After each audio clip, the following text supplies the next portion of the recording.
እንደ ሀገር ባለፉት 30 ዓመታት ኢፍትሃዊ በሆነ መንገድ የባህር በር አልባ የሆንበትን ታሪክ በሚቀይር እንዲሁም የቀጠናውን ትብብርና ዘላቂ ሰላም በሚያረጋግጥ መንገድ የባህር በር ለማግኘት መንግስት እያደረገ ያለውን ጥረት የኢትዮጵያ ሕዝብ ያለምንም ልዩነት የሚደግፈውና የዘመኑን ትውልድ ታሪክ በደማቅ ቀለም የሚያሰፍረው እንደሆነ እሙን ነው። መንግስት በዚህ ረገድ እያሳየ ያለው የዲፕሎማሲ ተጋድሎ እጅግ የሚደነቅ ነው። ከዚህ ጋር ተያይዞ በግማሽ ዓመት አፈጻጸም ሪፖርቱ እንደተመለከተው ባለፉት ጊዜያት በትብብር ላይ በተመሰረተ አገራችን የባህር በር ባለቤት የሚያደርጋትን ስምምነት ከሶማሌላንድ ጋር የተፈራረመችበት እንዲሁም ከሶማሌ ጋር በሰላማዊ መንገድ ምክክር የተጀመረበት ሁኔታ ተጠናክሮ ቀጥሏል። ክቡር ጠቅላይ ሚኒስትር እነዚህ የዲፕሎማሲ ጥረቶች ያስገኟቸውን ውጤቶች ቢገልጹልን።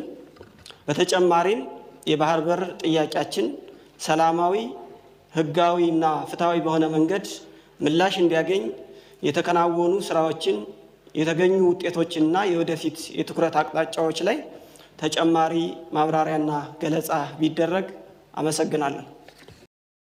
ክቡር ጠቅላይ ሚኒስትር፣ አገራችን ኢትዮጵያ የውጭም ሆነ የውስጥ ጠላቶቻችንን በመመከትና የህዝቡን ሰላምና ደህንነት ለመጠበቅ የሚደረገው እልህ አስጨራሽ ትግል በተለይም የህግ የበላይነት እንዲከበር የሚደረገው ጥረት የሚበረታታ ነው።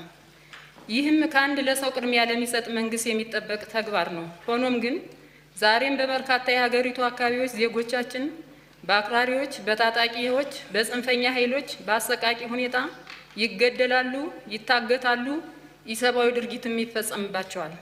ክቡር ጠቅላይ ሚኒስትር፣ ይህ ግጭትና የሰላም እጦት ለነጻ የዜጎች እንቅስቃሴና ነጻ የሸቀጦች ዝውውር ላይ ሌሎችም ተግባሮች ላይ ከፍተኛ ተጽዕኖ ያሳድራል። ይህንን የሰላም ችግር በዘላቂነት ለመፍታት ምን እየተሰራ ነው?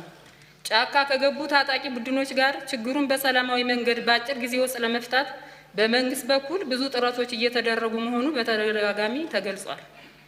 በተጨባጭ ውጤትም እየተመዘገበ ነው። ይሁንና ከችግሩ ስፋትና ውስብስብነት አኳያ አሁንም በኦሮሚያ ክልልም ሆነ በአማራ ክልል ሙሉ በሙሉ ከችግር ያልተላቀቁ አካባቢዎች አሉ። ክቡር ጠቅላይ ሚኒስትር፣ ችግሩ ከስር መሰረቱ ለመፍታት እየተሰሩ ያሉ ስራዎች ላይ ማብራሪያ ቢሰጥ አመሰግናለሁ። እንደሚታወቀው በሀገራችን ዘላቂ ሰላም ለማረጋገጥ እና ሀገራዊ መግባባትን ለማስፈን የተጀመረውን ሀገራዊ ምክክር ሂደት አንዱ ሲሆን በተለያዩ የሀገሪቱ አካባቢዎች ደግሞ ህግ ማስከበር ስራው እየተከናወነ እንደሆነ ይታወቃል። ሰላማዊ አማራጭ ቅድሚያ በመስጠትና ሁለቱንም አቀናጅቶ ከመተግበር አንጻር መንግስት ምን እየሰራ ይገኛል? ምን ተጨባጭ ውጤትስ ተገኝቷል?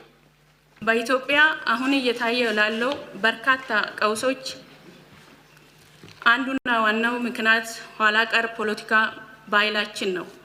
ፖለቲካዊ አጀንዳዎች በውይይትና በድርድር የመፍታት ልምምዳችን በጣም ደካማ ነው። መገዳደል፣ መጥፋፋት እና ተቃርኖ ፖለቲካ ዛሬም ዋጋ እያስከፈለን ነውና መንግስትና መሪ ፓርቲው ችግሮችን ሰላማዊ በሆነ መንገድ ተነጋግሮ የመፍታት ባህል መጎልበት ላይ የተሰራ ስራ የተገኘ ውጤትና ቀጣይ ትኩረት አቅጣጫ ቢብራራ